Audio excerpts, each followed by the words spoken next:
Teal. I work for Visit Bloomington. One of my many job duties, though, includes planning group tours and giving driving tours of town and campus. So today, I'm going to be your tour guide as we explore some of the haunted, blood-soaked history of Bloomington and IU. First up is Step Cemetery, one of the most famous haunted cemeteries in the state of Indiana, if not the Midwest. Located off of Old State Road 37 in the middle of Morgan Monroe State Forest, and down a small dirt path that leads you through the woods to a clearing. Only about 24 or so grave markers are left, but most are so old that they're not legible and are falling apart. Step was founded in the early 1800s as a pioneer burial ground. It's rumored that a religious cult used to hold their rituals here, which included snake handling, speaking in tongues, animal sacrifice, orgies, and more that was considered black magic back then, causing settlers to fear the group and avoid the burial grounds. The most famous apparition here is the woman in black. It said that her husband worked in the quarries and died in a huge explosion, and she was left to care for their young daughter.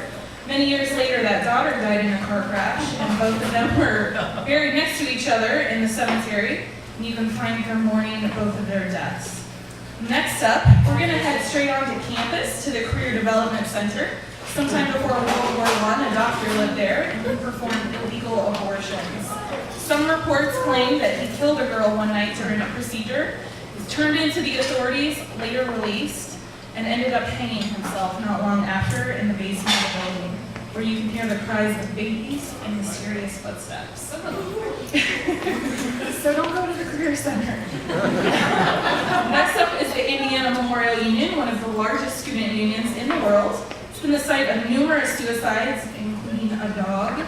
You know it's bad when a dog commits suicide. It's led to all kinds of paranormal activities there, including lights turning off and on by themselves, elevators that mysteriously stop on the 5th floor of the West Wing, which is the Student Activities Tower. You can find many a ghost roaming the halls of the IMU. Next on our tour is Reed Dormitory. Legend has it that in the late 50s and early 60s, this was the site of a grisly murder. The girlfriend of a medical student that lived in the dorm decided it was time to end their relationship after constant arguments.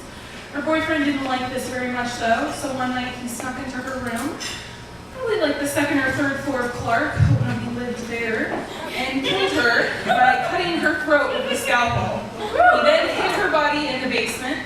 You can usually find her wandering the halls of Reed in a bloody yellow nightgown. I actually visited all of these sites myself to take pictures just to make sure they were haunted. So, you guys a favor here. Next, we'll be heading downtown to the Buzzkirk Showers Mansion, which is on Walnut.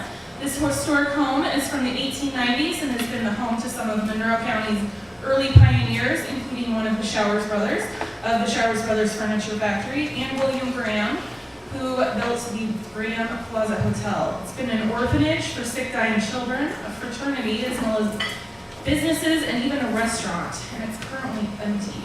Most of the events that have happened here was when it was a restaurant, especially one morning when the owner of the restaurant arrived to open up for the day to find the restaurant in shambles. Glasses were smashed, tables turned over. When he reviewed the audio and video files, he found strange noises and voices, including children's voices and music playing softly in the background. Now we head to another historical Bloomington home that dates back to the 1845.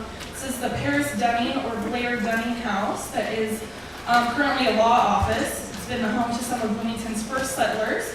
Paris Dunning, who was governor of Indiana in the 1840s. And it is listed on the National Register of Historic Places. One unfounded rumor is that the house used to be part of the Underground Railroad. People have claimed to hear the singing of slaves that have never left home and the opening and slamming of doors.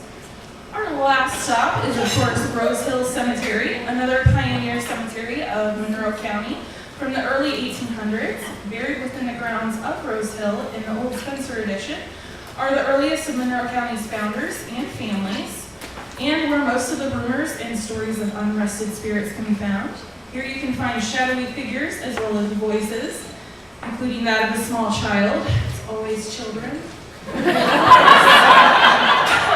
One of the famous gravestones there is John Crafton, who actually died aboard the Titanic in 1912. This portion of the cemetery where he is, there's a fountain, and it's also one of the oldest parts. It's one of the most haunted parts, and you can find him haunting that